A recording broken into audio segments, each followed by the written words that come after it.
Hello, you two. My name is Stacey Yvonne. I'm with the CherryPicks. I've watched the film through the first time, just kind of watching it, and then I watched again, just kind of picking out little things. And there is so much depth, within these little, 112 minutes or whatever it is. I wanted to start with you, RT. Tell me about where the idea of this film kind of came from, and then specifically the connection to, I guess, the Black American experience, because we have a lot of little Easter eggs with their last name being Freeman, and the title, of course, being 40 Acres. So I'd love to hear more. Yeah, so it really started with, I suppose, my desire to probably have a conversation about my mother and me. Um, my mother, she gave me all of the tools. She infused me with the knowledge and the tools to navigate my life. And I revere her. She's the person that's been with me the longest, obviously, and has given me, everything that I need to move forward. She was a very strict disciplinarian, and he was very, specific about us learning about our history. A lot of that stuff, the book reports that's in the movies, that's straight from my mom. She forced us to learn about who we would be, and she didn't rely on institutions to do that for her. So I think I wanted to speak about that relationship. I wanted to probably speak about a very specific point in our relationship where that older generation has their way of life, and then me as a young man, I'm trying to find my way and trying to find the freedom from that as well. So that's a universal kind of a relationship. I wanted to take that sort of that coming of age story and then kind of project it into, you know, a futurescape, because I'm a genre kid, and I love thrillers, and I love suspense and horror and action. So I took that relationship and put it into a world where the stakes are extremely high. You know what I mean?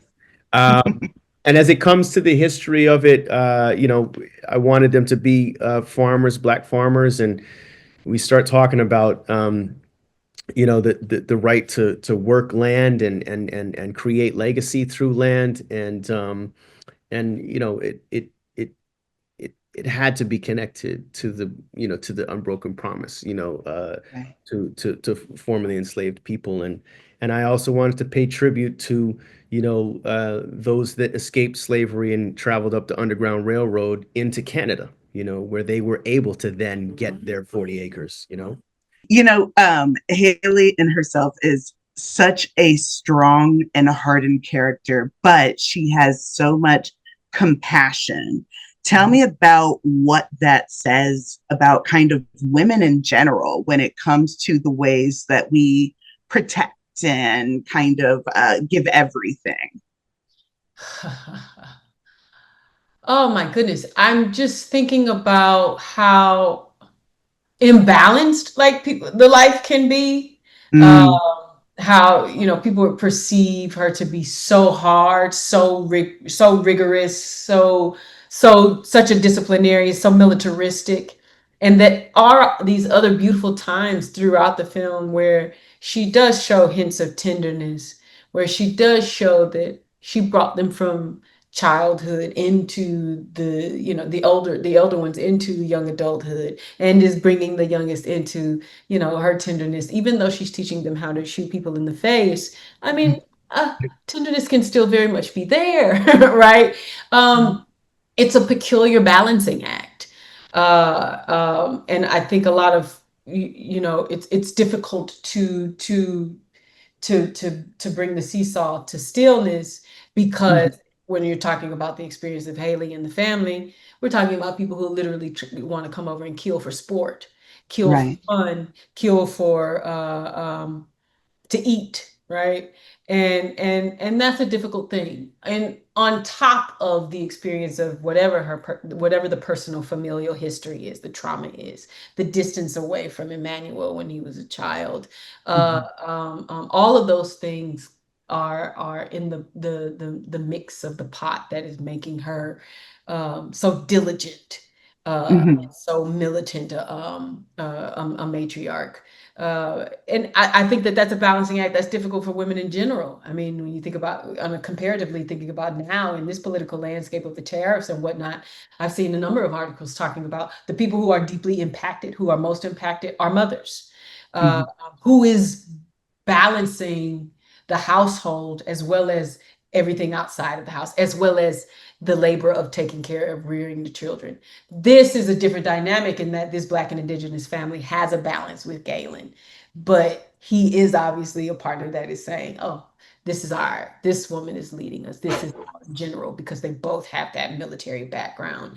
And it's tiered. It's a hierarchy in that space. But as much as Galen probably is super aware of the spherical, the circular nature of Indigenous practice and what it means to be on level in a circle together.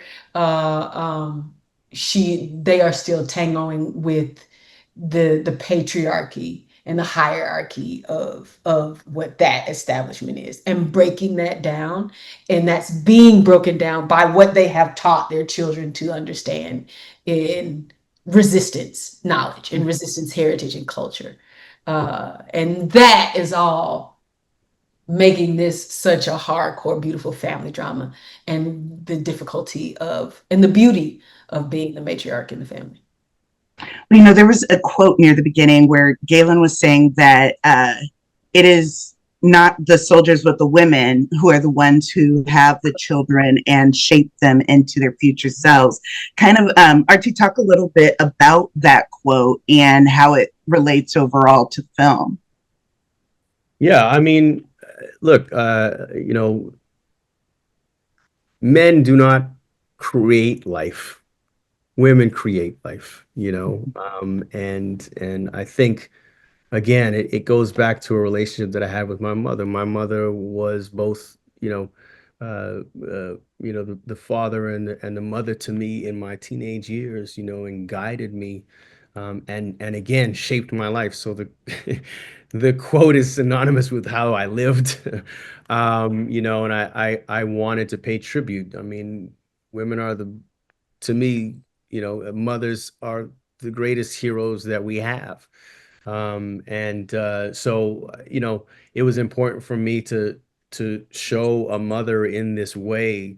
I love action thrillers and suspense thrillers and whatnot, but the one that's gonna be fighting the hardest, that is always fighting the hardest, are the mothers, Mhm. So I wanted to kind of flip that script and show a mom that had, the skills to do these things, the knowledge to lead the family, but the grace to also, allow her children to become who they needed to be. And that's the challenge for Hailey through the film is, she knows what's best, Mhm. but she has to allow the natural things that are happening within the family to happen.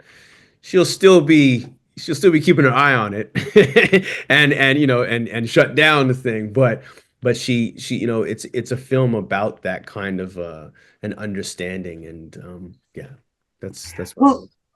yeah, it speaks to, again, that ferocity of mothers who are like, my job is to protect. And so I kind of have to strip away these parts of myself in order to do that. However, it never really gets stripped away. And we see a wonderful journey for Hailey where she goes from just not trusting anyone and not wanting to be involved and not wanting to help anyone else but her own, and for very good reasons. But it is the younger generation who is like, okay, can we give an inch? Can we, give a little bit of leeway and really see her growth?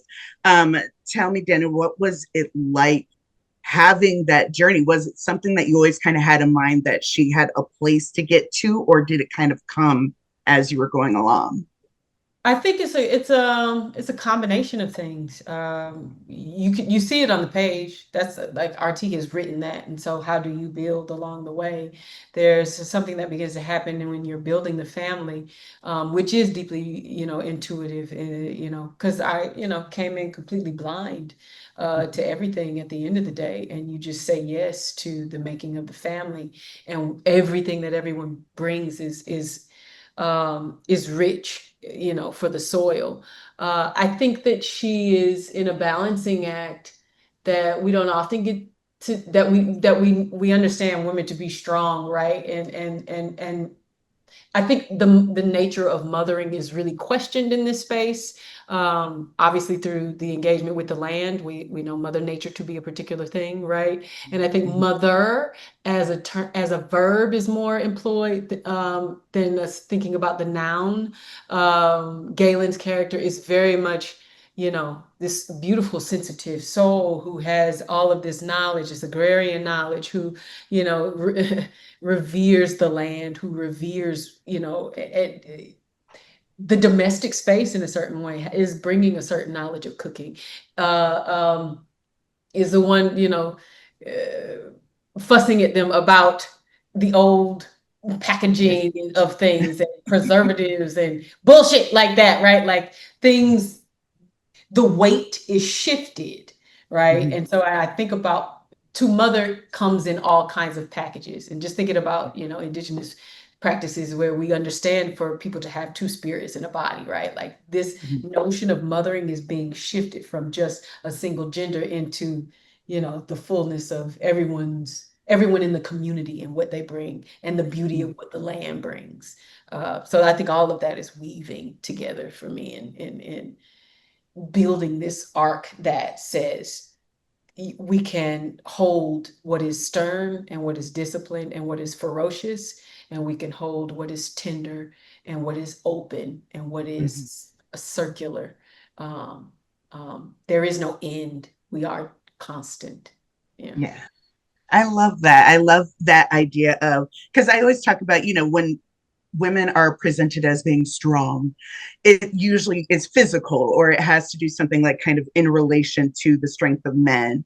And there are so many other types of strength, especially within this film, that are displayed beautifully, both physically and everything else, emotionally, etc. You guys, I would and could talk to you about this film for the Mm. rest of the day, but unfortunately, we're out of time. But I just want to say congratulations. It's a gorgeous, gorgeous film, and I can't wait for more to see it. Thank you so much, Stacey.